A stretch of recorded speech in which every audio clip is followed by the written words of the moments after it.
Kurang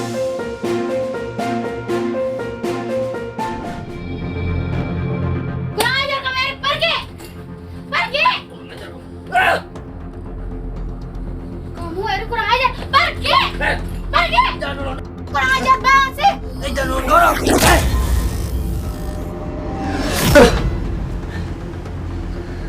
Erik, ngapain kamu di situ? Ayo keluar! Tragedi Rajapati terjadi di Bekasi. Upah murka seorang kepala keluarga terhadap istri, bahkan ibu mertua, nyaris dihabisi. Pisau panjang disabetkan pada wajah, kepala, serta leher korban, manakala tengah mengandung janin berusia 7 bulan. Korban meninggal dalam perjalanan. Adapun nyawa ibu mertua terselamatkan setelah melewati perjuangan di ruang perawatan. Perkara dipantik oleh status janin di kandungan istri. Pelaku mencurigai bukan datang dari benihnya sendiri. Lelaki macam mana yang tega berbuat demikian? Apakah keadilan akan memihak korban? Langsung luka aja gitu, Mbak. Iya. Ya, Mbak. Tiba-tiba langsung berdarah aja gitu, Mbak. Apanya, Mbak? Siapa yang ditusuk, Mas? Dua-duanya, ibu saya sama adek. Sempat terjadi keributan dulu nggak? Nggak tahu, saya orang tahu tuh udah kadang geletak. Bagian mana aja, Mbak, yang ditusuk, Mbak? Nggak tahu saya, kalau ibu saya perut. Di perut. Kalau anaknya? Kalau anaknya? Kalau adek saya nggak tahu juga saya apanya yang ditusuk. Yang ngelakuin siapa, Mbak? Yang ngelakuin? Suaminya.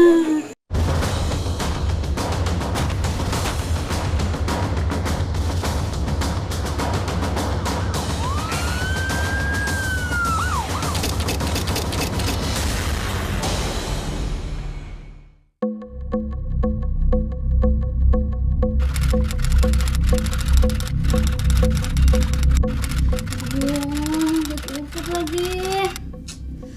Gimana ini? Desi Hayatun Nufus alias Bella baru saja menikah dengan Erik Estrada alias David Krishna. Hidup bersama Delisa 18 bulan, anak bawaan Desi dari suami sebelumnya di apartemen yang disewa Erik di timur Jakarta. Erik bertemu saat Desi bekerja di Oriental Karaoke Jakarta. Jatuh cinta. Lalu tak lama pada 19 Oktober 2013 mereka menikah di KUA. Sejak saat itu, Erik melarang Desi bekerja lagi sebagai wanita pemandu lagu. Desi panik sebab perut buncitnya makin kelihatan. Desi mengandung janin umur 7 bulan. Padahal pernikahannya dengan Erik Estrada baru berjalan 3 bulan.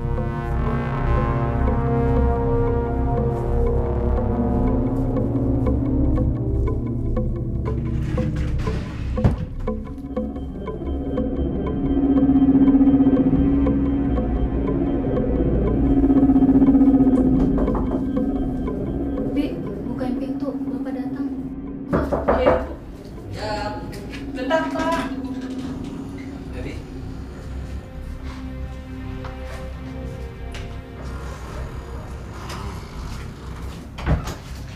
Yang, kamu ngapain? Oh, enggak yang, ini cuma ngerapihin lemari aja.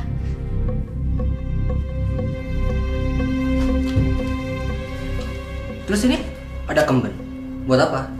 Kamu baru bayar. Oh iya, enggak lah, ini kan aku pakai kostum tidur ya.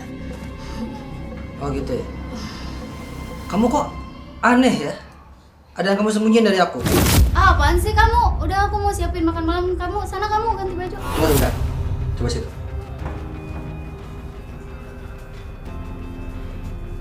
Buat kamu kok kelihatan buncit ya?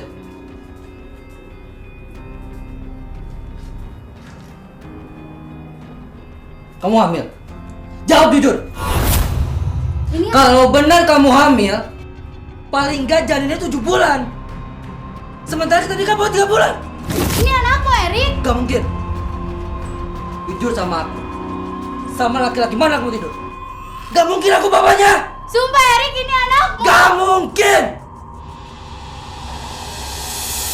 Terus kenapa selama ini kamu sembunyiin aku? Dan gak mungkin. Gak mungkin sama sekali. Dasar perempuan jahat.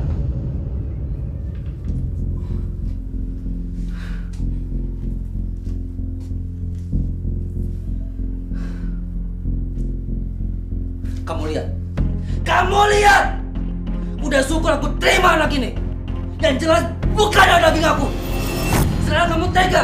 Kamu udah tidur sama laki-laki. Dan kamu hamil tanpa sepengetahuan aku. Dan kamu sekarang bilang, itu aku bapaknya. Dasar pengkhianat! Pembohong!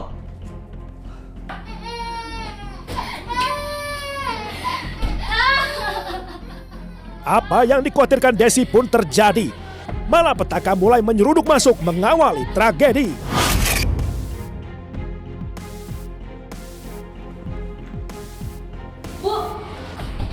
Bu Delisa, Bu. Delisa, Bu. Tolong ini tuh Delisa. Apa? Delisa kenapa? Tadi Bapak ngamuk, Bu. Saya takut, Bu.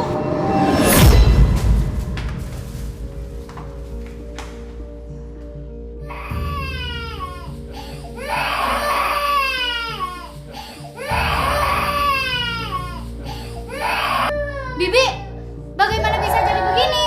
Bibi nggak bisa ngelindungi Delisa. Ampun, Bu. Saya udah berusaha, Bu. Bapaknya tadi ngamuk. Saya takut, Bu. Bibi nggak berdaya.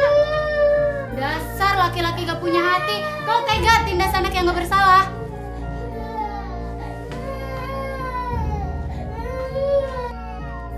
Api murkanya mendidih. Desi tak tahan lagi. Apalagi nyawa Delisa terancam dibasmi. Tiada cara lain selain hengkang menyelamatkan diri.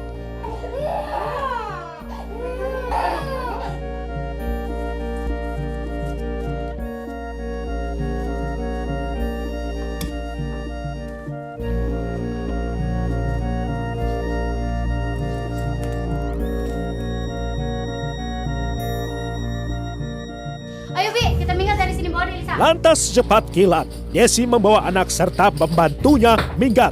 Kembali ke rumah ibunya di Rawa Bebek, Bekasi. Desi boyongan pergi. Dalam benak Desi, nyawa Delisa lebih berharga daripada kekayaan materi. Tanpa ragu, Desi melepaskan diri dari belenggu.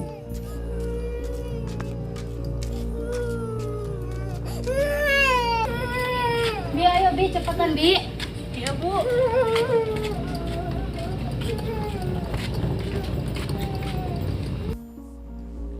Itu kayak Desi.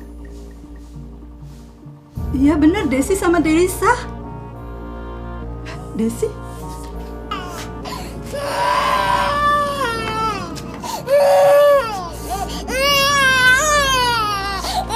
Ya Allah Desi, kamu lihat anak kamu ini Desi. Seandainya kamu dulu dengar kata-kata ibu, jangan nikahi Eri. Desi salah.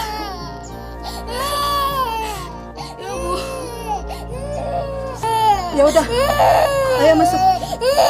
Masuk. Bawa barang-barang kamu semua. Bi, sekarang Bibi pulang ke apartemen. Jangan sampai Erik pulang, Bibi nggak ada di apartemen. Bibi hati-hati ya ini.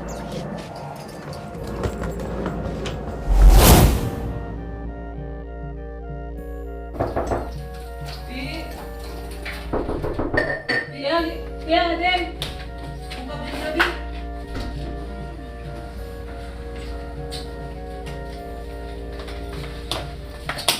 Bi, saya lapar banget. Tolong siapin makanan dong, Bi. Saya mau makan, lapar banget. Maaf, Pak. Saya nggak masak hari ini. Loh, kenapa kok Bibi nggak masak? Nggak dikasih uang bulanan? Atau gimana? Terus ini Desi mana? Maaf, Pak. Itu Ibu Desi pergi sama Delisa tadi pagi, Pak, ke Rawa Bebek. Apa? Ke Rawa Bebek? Iya. Bi, kenapa Bibi baru bilang sekarang? Bibi sadar nggak yang gaji itu saya, bukan Desi, Bi? Ampun, Pak. Jangan pukul saya. Ah! Udah sekarang Bibi pergi. Pergi, Bi. Pergi. Ah! Udah siap. Tenang, Bos. Ada apa sih, Bos? Istri gua Desi. Lu mau tahu? Istri gua udah hamil duluan. Waduh. Dan lo mau tahu berapa? 7 bulan. Sampai ini gua dibohongin sama dia.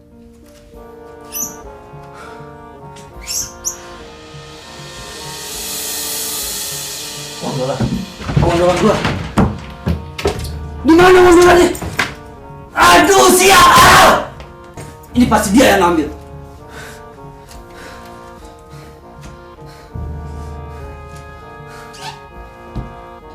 Des, di mana semua dolar aku? Iya, aku ambil. Emang kenapa? Ini juga uang aku. Apa kata kamu? Uang kamu? Kamu di mana sekarang? Kamu di rawa bebek kan? Iya, di rawa bebek. Kesini kalau kamu berani. Kalau mau dikeroyok sama keluargaku, aku tantang kamu di sini. Oke, aku kesana sekarang. Kita lihat aja. Aku nggak pernah takut sama kamu. Sabar bos, sabar. Perintah bos. Tinggal ngomong aja, Bos. Iya bos, kita pasti bantu. Malam ini kita ke rawa bebek. Siap, Bos.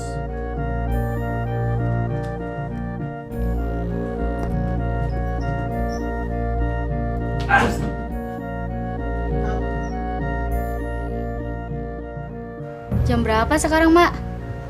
Jam 8.50, jam 9 kurang 10 menit. Ayo cepat, tutup warungnya. Ntar Erik datang loh. Cari duit, jangan ngoyo-ngoyo. Astagfirullah. Iya.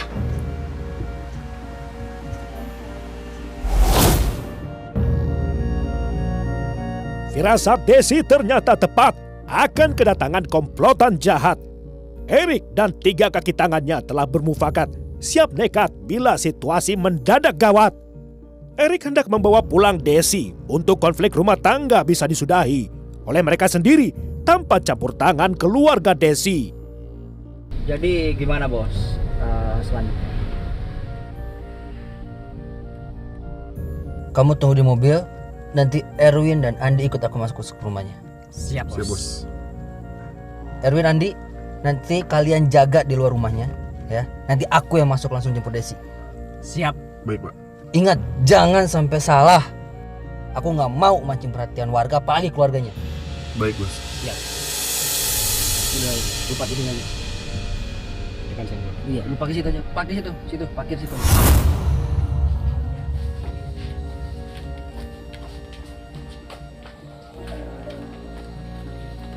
Erik, ngapain lo?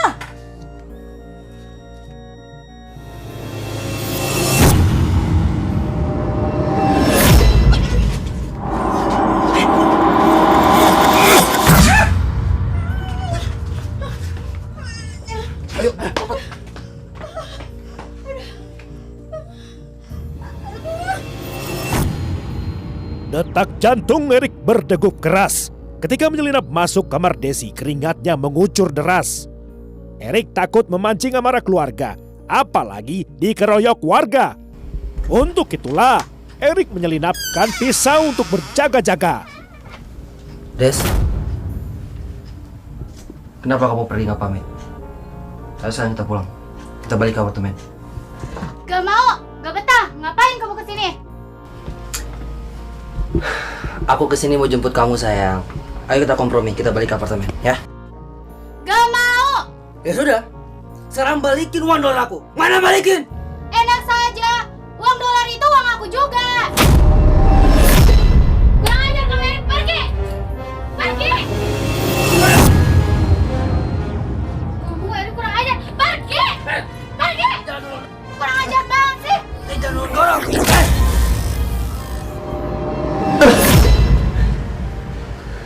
Erik, ngapain kamu di situ? Ayo keluar! Erik, mau kemana kamu, Erik? Erik! Erik! Tolong! Tolong! Maling! Ah.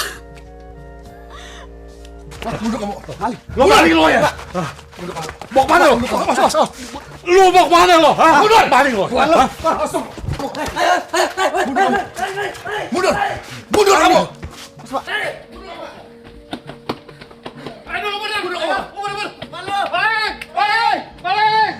Cepat. Ayo, cepat. Gas.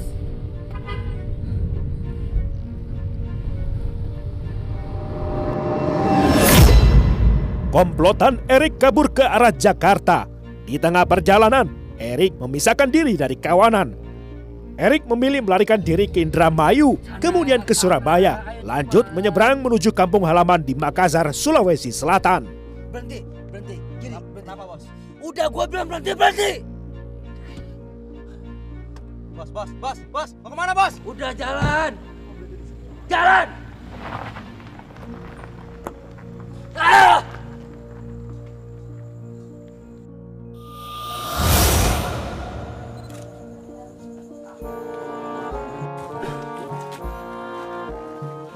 Rumah kontrakan yang dihuni Fatoya, seorang janda beranak 3 di lorong kampung Rawabebek, Bekasi Kota, dikerumuni warga. Sebab baru saja warga menyaksikan dramatisnya peristiwa.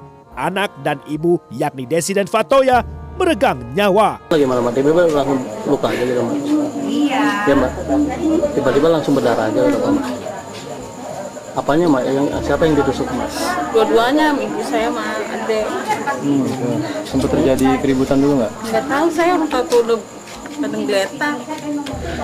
Bagian mana aja Mbak yang ditusuknya Mbak? Nggak tahu saya, kalau ibu saya perut.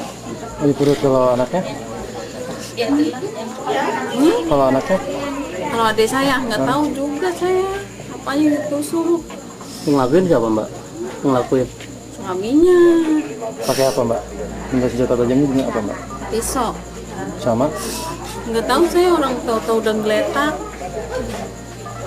Terus korban sekarang di mana Mbak? Rumah sakit Ananda. Katanya yang satu meninggal. Yang meninggal siapa Mbak? Adik saya. Dilarikan ke rumah sakit, warga sudah berupaya menyelamatkan. Namun nyawa Desi lenyap di perjalanan. Tak dapat melawan kodrat. Nafas anak kedua Fatoya itu tamat sebelum mencapai ruang gawat darurat. Desi baru 21 tahun usianya saat putus hayat. Hasil visum Rumah Sakit Bayangkara Jakarta ditemukan sejumlah luka terbuka pada leher, kepala, dan wajah. Sementara sebab kematian korban akibat kekerasan tajam yang merobek pembuluh darah utama leher korban yang mengakibatkan pendarahan. Sedangkan ibu korban, Fatoya, mendapatkan kesempatan kedua, dirawat hingga pulih kemudian. Kesaksiannya menjadi petunjuk kunci aparat kepolisian. Pelaku teridentifikasi suami korban, bernama Erik Estrada alias David Krishna yang kini dalam pengejaran. Hampir 2 tahun polisi belum berhasil menangkap Erik Estrada alias David Krishna. Sebab selama itu pula, ternyata Erik sedang menjalani hukuman di Lembaga Pemasyarakatan Cipinang, Jakarta.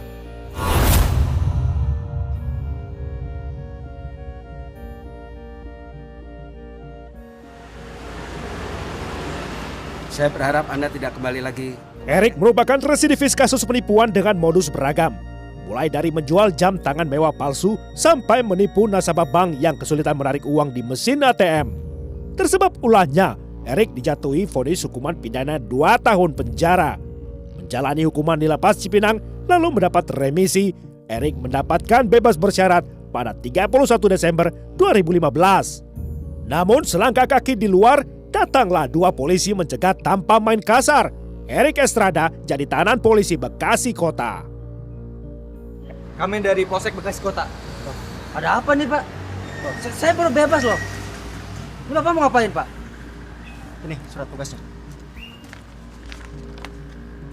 Loh, nggak bisa, Pak. Saya baru bebas tanpa bersyarat. Ini, Pak, suratnya loh, Pak. Anda sekarang kami tahan. Pak, Sudah. nggak bisa gitu. Pak, ini Taruh suratnya loh, nangis Pak. saja di kantor polisi, ayo ikut. Pak, salah saya apa, Pak? Ini Atas surat kasus loh. pembunuhan Desi di Kampung Rawabebek. Pak, nggak bisa gitu, Pak. Pak, Ayo, Ya, Sab. cepat borgol dia. Pak, nggak bisa gitu, Pak. Pak, ini suratnya loh, Pak. Pak, tolong, Pak. Pak, Siap, jangan, jangan Pak. melawan. Pak, tolong, Pak. Saya, Ayo, ini ikut. suratnya loh, Pak. Ayo ikut, Pak, ayo ikut. Ayo, Pak. Ayo, Pak.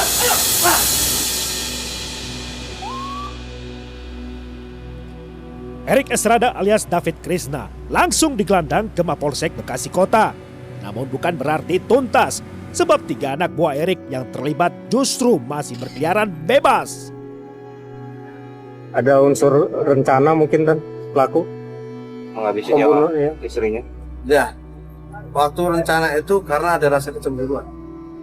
Pola pikirnya hanya pendek, melakukan tindakan keji saat itu, melakukan tindakan-tindakan yang di luar dugaan malah membunuh dari belakang, menusuk dari belakang. Pelaku residivis atau gimana? Termasuk residivis. Kasus beberapa kasus penipuan dan penggelapan. Dan juga awas pelaku dia termasuk cendekia terhadap pencurian ATM dan sebagainya sesuai dengan pemeriksaan kami. Selain pelaku ada pelaku lainnya? Tidak terlibat. Sementara tidak ada. Hanya kita kumpulan saksi-saksi mengatakan EE atau EK yang bersangkutan melakukan pembunuhan. Penyidik menjerat Erik dengan pasal berlapis meliputi pasal pembunuhan berencana KUHP serta menggunakan undang-undang tentang penghapusan kekerasan dalam rumah tangga. Erik mengaku menyesali perbuatan, hilaf, dan memohon maaf kepada keluarga korban. Karena dia sudah melakukan perbuatan yang tidak menyenangkan dan membuat saya sakit hati, Pak. Sakit hati? Dari mana bisa sakit hati? Karena dia waktu itu hamil sama orang lain, tapi saya menikahi, Pak. Oh, orang lain yang hamilin kamu nikahi? Setelah itu saya ditemani dan dibohongi dan semua harta saya diambil, Pak. Oh, harta semua ambil sama keluarga itu, Pak. Terus kamu merasa kecewa? Saya kecewa, Pak, dan membunuhnya dan menyesal. Jaksa penuntut umum memohon majelis hakim menjatuhkan hukuman pidana 12 tahun penjara. Hal yang memberatkan perbuatan terdakwa menghilangkan nyawa orang lain serta menimbulkan penderitaan mendalam bagi keluarga korban. Hingga hari Kamis 2 Juni 2016, apakah penderitaan korban akan impas? Amar putusan dibacakan oleh Ketua Majelis Hakim Pengadilan Negeri Bekasi, Hakim Agusti, menyatakan bahwa terdakwa terbukti telah melakukan tindak pidana kekerasan fisik dalam rumah tangga mengakibatkan korban mati. Majelis Hakim yang juga beranggotakan Hakim Halimah Ponto dan Togi Pardede menjatuhkan hukuman pidana 10 tahun penjara.